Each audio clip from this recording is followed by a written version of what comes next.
Gawa tayo ng jelly. Ayan, 3 karton yung ating jelly. Cherry jelly. Ang flavor niya cherry.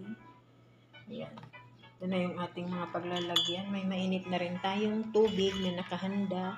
Saka yung baso. Kasi bawat 1 karton, 2 baso.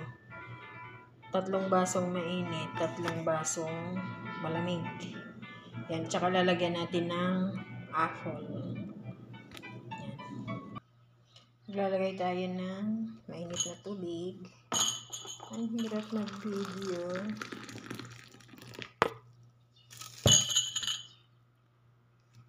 Ito yung ating mainit. 1,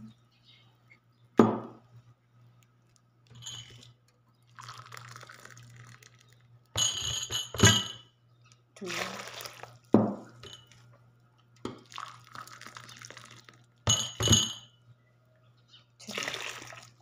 haluin lang muna natin siya para matunaw. Ayan, nalagyan na natin siya ng malamig na tubig. Ito na guys yung ating apple na binig na nilagay. Pang toppings lang natin dyan para maganda siyang tingnan. Kasi yan ang gusto ni Madam. Yan. Paborito nila yan guys. Lagyan natin ng bawat baso. Para yan.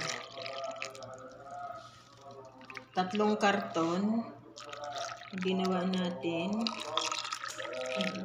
Ayan.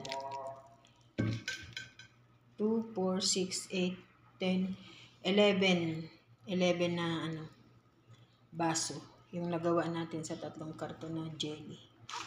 Yan, lagay lang natin sa ref para tumigas. Bye bye. Thank you for watching guys. God bless.